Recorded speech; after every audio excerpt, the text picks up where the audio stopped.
Hello everyone, welcome to engineering Angan. তো আজকের lecture ভিডিওতে আমি কথা বলবো মাল্টি থ্রেডিং নিয়ে। তো এইটা একটা অত্যন্ত গুরুত্বপূর্ণ এবং ইন্টারেস্টিং একটা টপিক। আর এইটা যে শুধু অপারেটিং সিস্টেম না, বরং তোমার এআই কিংবা তোমার গেম ডেভেলপমেন্ট কিংবা তোমার মডার্ন সফটওয়্যার ডিজাইন সব জায়গায় তোমার ব্যবহার করা যায়। তাই মনোযোগ দিয়ে যদি দেখো, তাহলে তুমি এই মাল্টি থ্রেডিং সম্পর্কে সবকিছু বিষয়বস্তু সম্পর্কে জানতে পারবে, কিভাবে কাজ করে, কেন দরকার, কি কি চ্যালেঞ্জ আছে, সবগুলো আমি এই ভিডিওতে আলোচনা করব। তো চলো শুরু করা যাক। তো প্রথমে আমি যদি বলি মাল্টি থ্রেডিং মূলত ব্যাপারটা কি। মাল্টি থ্রেডিং হচ্ছে গিয়ে তোমার, multi threading means running multiple threads at the same time within a single process. It helps to use CPU resources efficiently and perform tasks concurrently. আচ্ছা, এখন আসি আমি একটু বিস্তারিত কথাবার্তায়। তো এখন যদি আমি একটু বাংলায় বলি যে মাল্টি থ্রেডিং মূলত কি। মাল্টি থ্রেডিং হচ্ছে গিয়ে এমন একটা প্রোগ্রামিং কৌশল যা একটি প্রক্রিয়ার মধ্যে একাধিক কাজ বা থ্রেড একই সাথে চালানোর মাধ্যমে কম্পিউটারের কর্মদক্ষতা বাড়াতে সাহায্য করে। আর এর মূল উদ্দেশ্য হলো তোমার একটা বড় কাজকে ছোট ছোট কিছু অংশে ভাগ করে সেগুলোকে প্রসেসরের বিভিন্ন কোরের মাধ্যমে প্যারালাল ভাবে বা আমরা যেটাকে বলি সমান্তরাল ভাবে চালানো, যাতে তোমার পুরো কাজটা দ্রুত সম্পন্ন হয় এবং সিপিইউ এর প্রতি কোরের সঠিক ব্যবহারটা নিশ্চিত হয়। তো এইটা হচ্ছে কি আমাদের মূলত বাংলায় ডেফিনেশন মাল্টি থ্রেডিং এর। তো আমরা জানি কি একটা প্রসেস হলো গিয়ে তোমার একটা রানিং অবস্থায় একটা প্রোগ্রামকে আমরা বলি প্রসেস। প্রসেস কি? এক্সিকিউশনরত অবস্থায় একটা প্রোগ্রাম। এখন ভাবো, যদি এই প্রোগ্রামটা তোমার ছোট ছোট ভাগে ভাগ হয়ে যায়, আলাদা আলাদা কাজ করতে পারে, তাহলে তোমার কাজের গতি কতটা বাড়বে? অনেকটা বেড়ে যাবে, তাই না? আর এই ছোট ছোট ভাগগুলোই হয়েছে যে তোমার থ্রেড। তোমার প্রত্যেকটা থ্রেড একই প্রসেসের মেমোরি শেয়ার করে, তাই তোমার এর ভিতরে কমিউনিকেশন করা সোজা হয় আর রিসোর্সটা আমাদের ওয়েস্ট হয় না। এখন আসি কেন এটা গুরুত্বপূর্ণ, হোয়াই ইট ইজ ইউজফুল।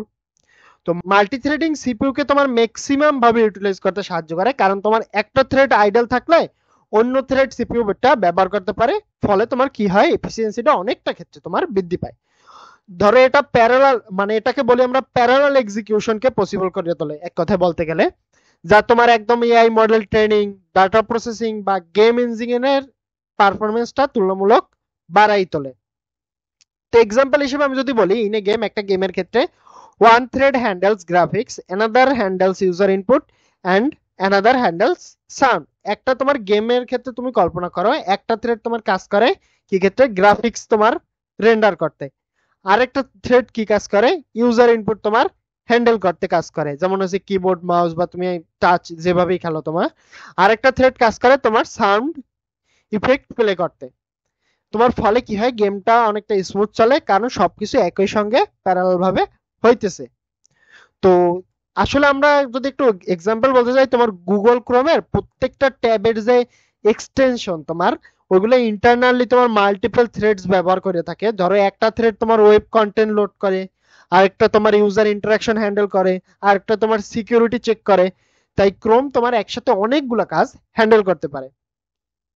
তো এরপর আসি আমরা challenges in multithreading. Multithreading এ আমাদের কি কি ধরনের সমস্যার সম্মুখীন হতে হয়। প্রথমে যদি আমি একটু বলি, synchronisation problem, managing access to share data to avoid conflicts. আচ্ছা, সিঙ্ক্রোনাইজেশন মানে হলো একাধিক তোমার থ্রেডের যখন তোমার শেয়ার ডাটা ব্যবহার করে, তখন সেই ডাটাকে কনফ্লিক্ট কনফ্লিক্ট ফ্রি রাখা। তো ধরো তোমার দুইটা থ্রেড একই সময় একটা ব্যাংক অ্যাকাউন্টে টাকা যোগ করতে চাইতেছে, যদি তোমার প্রপার সিঙ্ক্রোনাইজেশন না থাকে, তাহলে তোমার কি হবে, ব্যালেন্সটা ভুল দেখাইতে পারে। তোমার সিনক্রোনাইজেশনের ক্ষেত্রে সাধারণত লক বা মিউটেক্স এর মাধ্যমে ব্যবহার করা হয়, যাতে তোমার শুধু এক সময় শুধু একটা থ্রেড তোমার শেয়ার রিসোর্স অ্যাক্সেস করতে পারে। এরপর আসে আমাদের ডেডলক। তো ডেডলক কি বলে, when two or more threads wait for the each other forever. আচ্ছা, ডেডলক ঘটে যখন তোমার দুইটা বা তার বেশি থ্রেড একে অপরের জন্য ওয়েট করে এবং কেউ আর কাজ শুরু করতে পারে না। অর্থাৎ তোমার দেখা গেল থ্রেডে লক ওয়ান ধরে আছে, আবার লক টু এর জন্য অপেক্ষা করতেছে।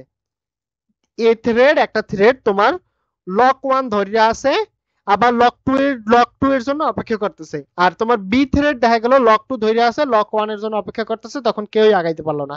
আর একটু ভালোভাবে আমি বুঝি বলি, ধরো দুইটা থ্রেড আছে, একটা হইছে এ থ্রেড আর একটা হইছে বি থ্রেড। এখন তোমার এ থ্রেড হচ্ছে কি তোমার লক ওয়ান, দুইটা কাজ আছে, ধরো লক ওয়ান ধইরা আছে আর লক টুর জন্য অপেক্ষা করতেছে। আবার বি থ্রেড কি করতেছে তোমার লক টু ধইরা আছে আর কিন্তু অপেক্ষা করতেছে লক ওয়ান এর জন্য। তখন কি হবে, একটা ডেডলক পজিশনের সিস্টেম হবে আর কেউই আগাইতে পারবে না। এই সিস্টেমটাকে আমরা বলি ডেডলক সিচুয়েশন।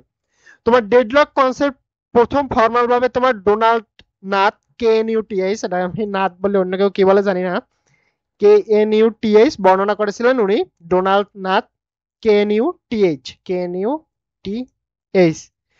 এবং এটি আজও তোমার অপারেটিং সিস্টেম ডিজাইনের অন্যতম একটা বড় একটা চ্যালেঞ্জ। এরপর আসি তোমার রেস কন্ডিশন।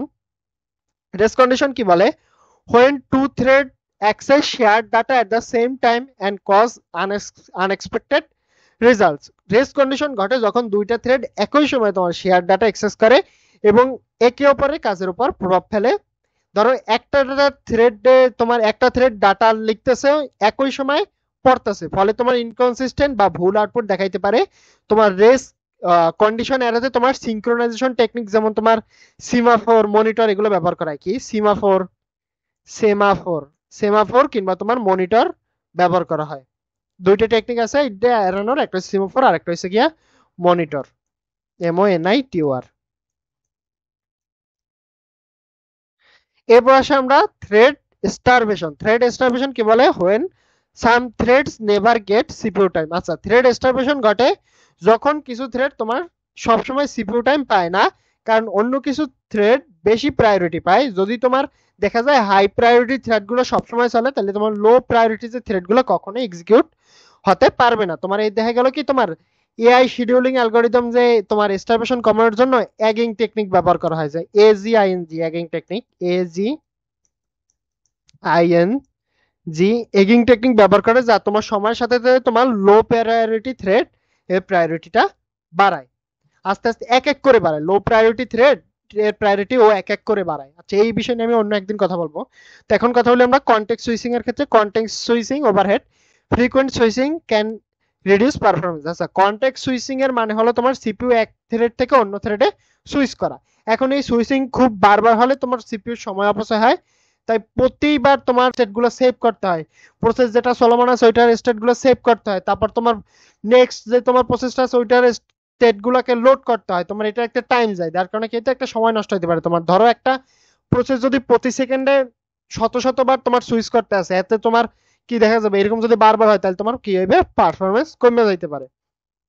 তো তোমার মডার্ন প্রসেসরে তোমার এখন হার্ডওয়্যার লেভেল মাল্টি থ্রেডিং, যেমন তোমার ইন্টেল হাইপার থ্রেডিং সাপোর্ট করে, যার মানে তোমার একটা কোর একই সময় একাধিক থ্রেড চালাইতে পারে। তোমার একটা সফটওয়্যার মাল্টি থ্রেডিং ক্ষেত্রে একটা অনেক বড় একটা এফিসিয়েন্সি আনে। তো এই ছিল মূলত আজকে আমাদের ভিডিও। আমাদের ভিডিওগুলো ভালো লাগলে অবশ্যই আমাদের চ্যানেলটাকে সাবস্ক্রাইব করে আমাদের সাথেই থাকবেন। দেখা হবে পরবর্তী কোনো ভিডিওতে। ধন্যবাদ।